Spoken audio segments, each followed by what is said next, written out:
Bon, ça faisait pas mal de temps, 2 semaines qu'on s'était pas retrouvé pour une critique, et on est donc là pour parler quotidiennement à partir de maintenant, et bien de She-Hulk épisode 3. Vraiment pas mal de choses à dire cet épisode là. Donc l'épisode 2 on en avait parlé en live la semaine dernière, du coup là on va en parler en vidéo, ça me permet d'avoir un peu vos retours et vos avis sur la série. Donc dites-moi bien sûr en commentaire votre avis sur She-Hulk, qu'est-ce que vous en pensez, qu'avez-vous pensé de cet épisode 3. Dites-moi tout en commentaire, on est directement parti pour parler de She-Hulk épisode 3.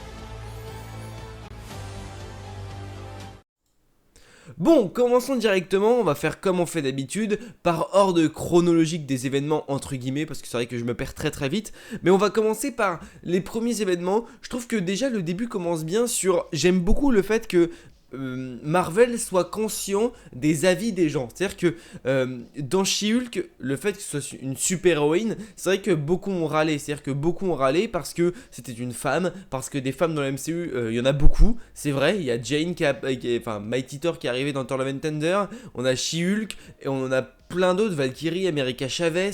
Enfin, globalement, on a Miss Marvel, on a beaucoup de femmes qui arrivent dans le MCU, et certains pensent et certains disent que c'est beaucoup trop et que c'est chiant. On est un peu dans les années 80 finalement. Donc voilà. Et c'est vrai que Marvel a fait ce truc de clin d'œil à ça dans l'épisode 3 de She-Hulk. En mode, bah, les frérots, vous dites ça, mais en fait, on s'en branle.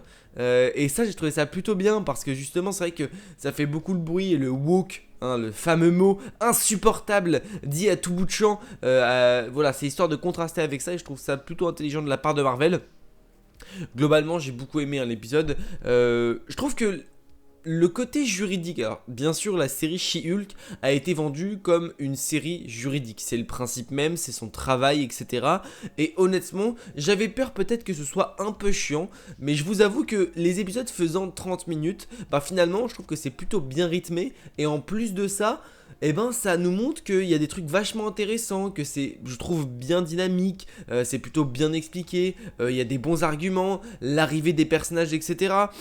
En parlant d'arrivée des personnages au début, notamment l'image quand elle fait ça, quand elle parle au spectateur et qu'elle dit bien sûr que vous voulez attendre Wong, mais aussi on a eu le caméo de Banner, de l'Abomination et tout, mais ne vous attendez pas à des caméos toutes les semaines. Et ça honnêtement, ça me fait plutôt rigoler parce que c'est vrai que la série She-Hulk a été vendue un petit peu comme une série avec plein de caméos. Pour le coup on en a déjà pas mal, hein. On a eu déjà l'Abomination, Banner et Wong, ça fait déjà 3 en 3 épisodes. Peut-être qu'on en aura d'autres, on sait qu'on aura Daredevil qui arrivera par la suite. Ça aurait été très rigolo qu'elle dise bon il y a Matt Murdock qui arrive aussi. Ça aurait été très gaulerie. Après ça aurait peut-être spoil certains qui n'auraient pas vu les trailers. Donc en vrai voilà, moi ça m'aurait fait grave rigoler pour le coup. Mais je pense réellement que on aura d'autres caméos. Je pense que c'est une façon de dire, hey les gars on n'aura pas de caméos, oubliez pas que c'est ma série à moi. Je pense que c'est une façon de dire que certes il y aura peut-être pas des caméos énormes qui lui volent la vedette. Mais je trouve que c'est une façon de dire, bon, il y aura des caméos, mais n'oubliez pas que la série, c'est la mienne. Donc on n'aura pas des personnages super importants qui auront une importance de fou. Je pense que c'est une façon de dire aussi que Daredevil n'aura pas la grosse présence que certains attendaient dans cette série-là.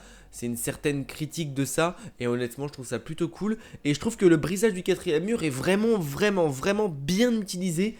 Il est très lisse, très bien incorporé, il n'y a pas de forcing, ça se fait tout seul, et honnêtement, je suis méga conquis par ce côté du brisage du quatrième mur. Je trouve que c'est plutôt vraiment bien retranscrit, et honnêtement, bah moi je valide beaucoup. On n'a pas tout le temps, on n'a pas trop, on a juste ce qu'il faut, je trouve. Pareil, hein, pour doser en termes d'humour, sur l'humour, je trouve que pour le coup, c'est l'une des premières séries, enfin on a vu que 3 épisodes et il y en a 9, mais pour le moment on est sur une série qui, je trouve, réussit plutôt bien à doser l'humour. Je crois que ça n'était quasiment jamais arrivé. Soit c'était trop, soit c'était pas assez, soit c'était chiant. Là pour le coup, je trouve que l'humour est bien dosé, ça colle plutôt bien au personnage, ça colle plutôt bien à la série. Le côté que l'abomination soit vraiment un peu complètement perché, ben... en vrai ça, pourquoi pas. Je trouve pas que ce soit trop abusé, pourquoi pas, on a vu que de toute façon Hulk, etc., ça a vraiment évolué d'une façon assez différente. Donc pourquoi pas, on a l'abomination. Globalement cet épisode là c'est le procès de l'abomination. On parlait du côté juridique tout à l'heure, du fait que ce soit bien retranscrit, enfin selon mon avis c'est bien retranscrit, on y voit pas mal de choses, on comprend l'abomination, on comprend aussi les événements dans Shang-Chi, pourquoi l'abomination et Wong se sont battus. Eh bien, c'est expliqué que, en fait, Wong a décidé et avait besoin pour devenir sorcier suprême de tout simplement se battre et de se confronter à un ennemi assez fort et assez puissant pour avoir justement accès à ce droit de devenir sorcier suprême. Ça fait partie d'une de ces, comment dire, de cette checklist, enfin un truc à checker en mode ça c'est fait, maintenant prochaine étape, une sorte d'étape finalement pour devenir le sorcier suprême. Peut-être que quand Strange l'était, il est devenu sorcier suprême en affrontant du coup Caecilius. Peut-être que voilà, ça compte un peu comme ça. J'ai l'impression que Wong est un peu dans le même délire. En termes d'indication temporelle, cet épisode 3 nous en donne pas mal. C'est vrai qu'avec l'épisode 2 déjà on en avait un petit peu. Globalement ça se passe plus ou moins après Shang-Chi. Globalement, le seul truc qui pourrait dire que ça se passait en même temps, c'était justement avec le combat. On aurait pu dire que le combat se passait en même temps. Sauf qu'avec la scène post-crédit de Shang-Chi, ça nous montre que ça ne se passe pas réellement au même moment, mais plus c'est une sorte de vidéo qui a été diffusée peut-être une semaine après. Moi je pense que c'est un peu ça, voilà, il y a une petite semaine d'écart, 2 semaines max entre Shang-Chi et She-Hulk. Ça donne aussi de la temporalité par rapport à No Way Home. No Way Home se situe également avant Shang-Chi, parce qu'il est dit que Wong n'utiliserait pas de sort pour faire oublier la mémoire à certains.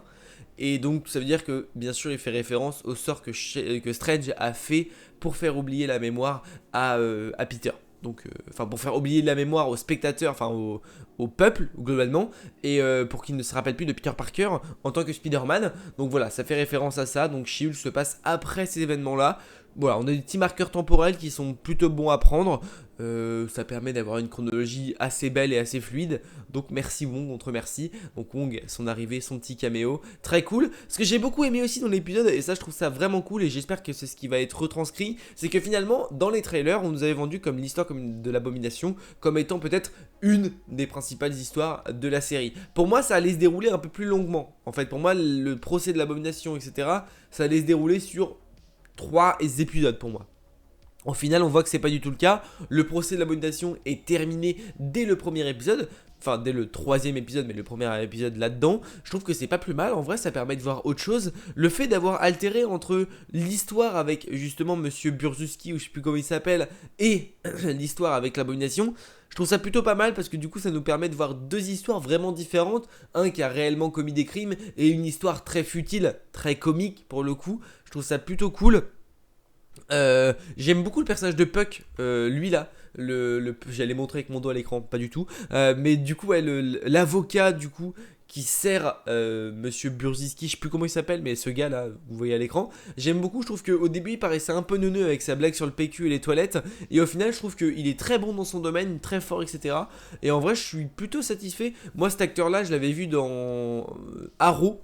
Il jouait Prometheus il me semble, et j'avais beaucoup aimé déjà ce personnage, la façon dont il jouait et tout. Je trouve qu'il joue très très bien, donc à voir le rôle qu'il aura, même si je pense qu'il va rester sur un rôle très secondaire. Mais en vrai pour le moment j'ai beaucoup aimé son rôle, son côté avocat, le fait qu'il soit très intelligent etc, j'ai bien aimé. Le personnage d'Elf qu'on a découvert donc, qui a trompé notre cher Monsieur Burzewski, on va l'appeler comme ça parce que je me rappelle plus de son blaze. Mais ouais, je trouve que c'était vraiment pas mal, ce côté de... à lier en fait ça aussi, parce que c'est vrai que ça a été un gros reproche au MCU du fait que finalement leur production ne soit pas vraiment liée. Je trouve que She-Hulk c'est l'une des premières séries qui est vraiment énormément liée au reste du MCU. On a des références à Thor Love and Thunder avec justement New Asgard, enfin peut-être plus Thor, enfin globalement le nouveau Thor, avec les refs au fait qu'il y a un personnage de New Asgard qui est présent dans la série. On avait les refs aux premiers Avengers, on avait les refs à l'Abomination pour l'incroyable Hulk, on avait les refs à Shang-Chi. Vraiment on a des refs à plein de choses du MCU, et ça j'aime beaucoup, je trouve que c'est vraiment cool, et ça permet de tout relier, là où certains se plaignaient un petit peu que tout ne soit pas relié, que ce soit un peu trop indépendant. Là pour le coup She-Hulk c'est pas du tout le cas, il relie tout, et ça je suis plutôt satisfait de ce que j'ai vu. Globalement l'épisode 3, je trouvais que c'était un très bon épisode. Ça permet de redécouvrir un petit peu l'abomination. C'est vrai qu'on voit quand même assez longuement l'abomination, enfin surtout Emile Blonsky dans ça. Le fait qu'on ne voit pas She-Hulk trop dans l'épisode, je trouve que c'est pas trop dérangeant parce qu'on la voit quand même un petit peu. C'est vrai que l'un des reproches faits à Moon Knight, c'était le fait qu'on ne voit jamais Moon Knight par cause de moyens pour les effets spéciaux. Là, She-Hulk, je trouve qu'on la voit peut-être pas tout le long de l'épisode, sachant que dans l'épisode 1 et 2, on la voit tout de même. Mais là, je trouve qu'on la voit suffisamment pour une série juridique comédie. C'est bien aussi de voir la vie de Jennifer Walters. C'est bien aussi, voilà, que on n'est pas trop de She-Hulk, parce que je trouve que c'est pas forcément tout le temps bien réalisé en plus. Donc tant mieux en vérité. Et puis bah écoutez, l'un des événements finaux, alors pareil, du coup on parlait d'humour tout à l'heure, le fait que Wong puisse aller en prison parce qu'il a fait quelque chose de mal, je trouve que ça montre bien la répercussion que les héros peuvent avoir aussi, parce que eux aussi peuvent aller en prison. Et bon, bien sûr il n'ira pas parce que sorcier suprême et parce qu'il se barre et il sera pas recherché, mais ça montre que ce que les héros font, bah ça a une incidence sur la vie, et faut pas oublier ça. Que même si c'est des héros, même si c'est des sorciers suprêmes, eh bien les juges n'hésitent pas à dire bah mec, toi aussi t'as fait de la merde, tu vas aller en tôle. Et ils se barrent, bien évidemment, c'était sûr, hein, mais bon, je trouvais ça plutôt cool. On revoit l'abomination, on voit que aussi Blonsky gère sa transformation. Plutôt intéressant à voir, même si plus ou moins on s'en doutait parce que bah, on l'a vu dans le trailer. Et en plus de ça, on sait que Hulk contrôle, enfin Banner contrôle sa transformation, ainsi que Jennifer Walters. Donc globalement, tout ce qui est autour de Hulk contrôle leur transformation. C'était sûr que l'abomination, de toute façon, c'était un petit peu ce qui était retranscrit avec le fait qu'il lisait, enfin, il avait travaillé sur la méditation, etc. Donc globalement, voilà. Alors apparemment, il aurait un inhibiteur qui lui permettrait de ne plus se transformer. L'inhibiteur qu'aurait Hulk dans l'épisode 1 et 2, du coup, enfin dans 1, parce qu'après il est cassé. Mais à voir. À voir parce que bon, pour moi, l'abomination, je le vois ailleurs, mais on va en parler juste après avec un élément qu'on a eu à la fin de l'épisode.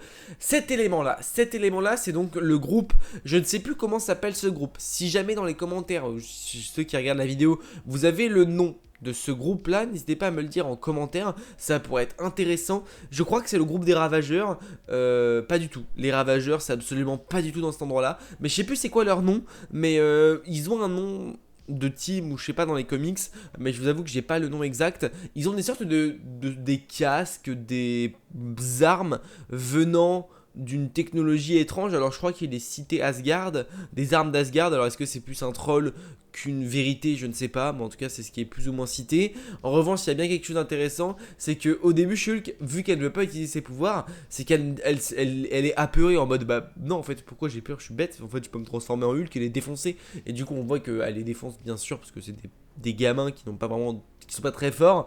Et puis chose intéressante avec cette personne-là, avec la personne de droite qui a lui une sorte de commande comment ça s'appelle le truc pour ouvrir les portes là, je sais plus comment ça s'appelle, un pied de biche, avec son pied de biche en Shitori, en vrai je sais pas trop ce que c'est. On voit que il dit plusieurs choses, il dit deux choses intéressantes. Il dit la première, Thunderball, est-ce que tu as réussi? Alors pour moi c'est une vraie ref au Thunderbolts.